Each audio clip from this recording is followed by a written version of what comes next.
어느 날 갑자기 나는 자폐아이의 엄마가 되었다. 나는 원래 쓸데없는 상상을 많이 하던 사람이었는데 그 중에서도 결탄코 자폐아이의 엄마가 될 거라는 상상은 없었다.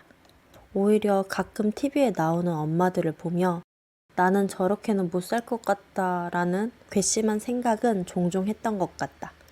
지금 생각해보면 어릴 적 나는 그럼 커서 아픈 아이가 태어나면 안 키우고 어떻게 하려고 했을까? 물론 그 전제 자체를 안 해서 단순한 생각이었지만 희수 엄마인 지금은 젊을 적 내가 너무 괘씸하고 궁금하다. 결혼을 하기 전에 우리는 딩크를 꿈꾸며 결혼을 했다. 서로가 아이를 좋아하지 않았고 나는 누군가를 책임질 사람이 아니라고 생각했다. 그게 한 사람을 존재하게 하고 한 인간으로 키우는 일이라면 더더욱 나랑은 맞지 않는 일이라고 생각했다. 그리고 우리는 결혼 한 달 만에 임신을 했다. 당연히 생각지도 못한 아이였고 준비가 안 된 상태여서 기쁨보단 얼떨떨함이 더 컸던 것 같다. 배부른 투정도 많이 했다.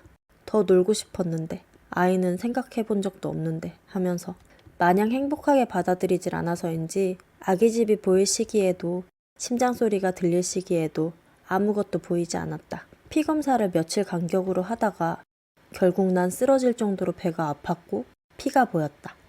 아이는 자궁이 아닌 난소의 자리를 잡아 수술을 해야 한다고 했었다. 분명히 생각하지도 못했던 아이인데도 더 이상 존재하지 않는다고 생각하니 너무 힘들었다. 미안하고 마음이 많이 아팠다. 그리고 많이 울었다. 그리고 나는 아이를 갖고 싶어졌다. 미안함인지 죄책감인지 있다 없어진 허무함인지 아니면 집착인지 그렇게 노력을 해도 2년 가까이 임신을 할 수가 없었다. 그래서 마지막으로 난임병원을 갔고 자연 임신은 힘들고 시험관 시술을 해야 할 것 같아서 그렇게는 하고 싶지 않다고 했다. 2년여간의 준비가 너무 힘들어서 더 이상 뭔가 노력하고 싶지 않았다. 그리고 그렇게 모든 걸 포기한 그달 희수는 선물처럼 희망처럼 우리한테 왔다. 그렇게 어렵게 만났음에도 불구하고 임신과 육아는 너무 힘들어서 복에 겨운 투정이 일상인 나날이었다. 아이의 눈맞춤 하나, 손짓 하나가 얼마나 고마운 줄 모르던 그런 생활들. 희수는 잘 먹고 잘 커졌고 언제나 평균 이상으로 발달했다. 그래서 낳고 나서도 아이가 뭔가 이상이 있을 거라곤 꿈에도 상상해보지 못했다. 17개월. 그때쯤 희수가 엄마 아빠도 안 하기 시작한다고 생각했고 그저 내가 일을 해서 아이가 삐졌나 보다 하고 넘어가기엔 뭔가 이상했다. 그리고 21개월부터 다녔던 센터 후로 31개월에 대학병원을 갔을 때 지금은 자폐 진단밖에 내릴 수 없을 것 같다고 장애 진단을 원하면 진단서를 떼가라고 했다. 그래, 그렇게 갑자기 나는 자폐 아이의 엄마가 됐다. 실감이 안 나고 완치에 대한 사례를 찾아보고 엄마가 어떻게 해서 이제 자폐가 아니라는 사람들의 사례를 보고 한편으론 자폐인 경우에도 괜찮다는 글이나 잘 자란 사례들을 마구 찾아봤다.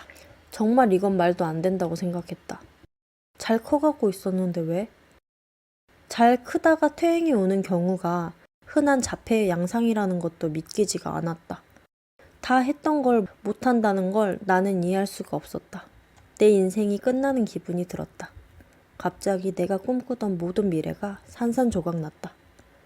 내가 뭘 잘못해서 그런 건 아닌지, 지금부터 노력하면 정상이 될 수 있는지, 나는 이제 어떻게 살아야 하는지, 이제 뭘 해야 하는 건지, 더 이상 나는 행복할 수 없을 것 같았다.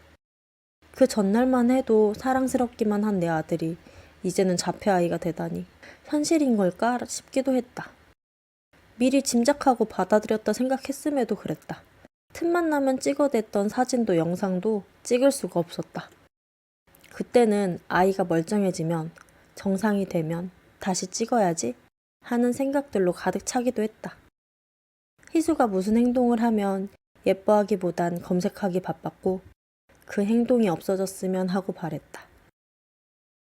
말을 하기 시작하면 괜찮아지는 애들이 많다고 하니까 말만 트이면 얘도 괜찮을 거라고 생각을 했는데 그 말마저 늦게 트였고 말이 트이니 오히려 더 인정을 하게 됐다. 마음이 차분해졌다. 희수는 자폐 아이지만 내 아들이었다. 자폐아인 희수는 너무나 사랑스럽고 예쁘고 여전히 내 모든 것이었다. 나는 여전히 희수로 인해 웃고 행복했다. 오히려 느려서 남들이 지나치는 한마디, 한 가지 행동이 나에게는 어떤 부귀영화보다 더 가치 있게 느껴지고 신비로웠다. 못할 줄 알았던 말도, 대답도, 상호작용도, 엄마만 찾는 희수의 모습도, 이제 막 자폐아이의 엄마가 됐을 때는 꿈도 못 꿨던 것들을 해주는 아이를 보면서 지금 너무 행복하다. 행복하지 못할 줄 알았다. 못 죽으니 살아야 하는 줄 알았다. 하지만 지나고 나면 그냥 내 일부분이 되고 내 삶의 한 부분이 된다. 전에도 나는 그저 살아갔다. 하루하루 행복하면 됐지 뭐 하며 큰 욕심 없이 자잘한 하루를 소중히 여기며 살았다. 지금은 그때보다 더 행복하다. 믿기지 않게도 희수로 인해서 내 삶의 가치가 훨씬 더 커진 느낌이다. 나로 인해 변해가는 희수를 보며 내 스스로를 더 사랑하게 됐다. 희수의 변화들이 그 어떤 것들보다 나를 행복하고 벅차오르게 한다. 만약에 지금 이 영상을 보는 누군가가 이제 막 진단을 받은 엄마라면 우리가 서 있는 길은 낭떠러지 같지만 막상 발을 디뎌보면 평지보다 살짝 낮은 정도였다고. 어쩜 우리는 남과 같은 길을 평생 가지 못할 수 있지만 남들이 가지 못한 길을 가며 또 다른 행복을 느끼며 살 수 있다고 말해주고 싶다. 아직 나도 신입 자폐아이의 엄마다. 그래서 미래까지 우리가 행복할 수 있다고 말해줄 순 없지만 이제 내 꿈은 바뀌어서 5년 뒤에도 10년 뒤에도 우리는 괜찮을 수 있다고 다시 한번 말해줄 수 있도록 노력할 거다. 나는 갑자기 자폐아이의 엄마가 됐다. 그리고 나는 여전히 행복하다.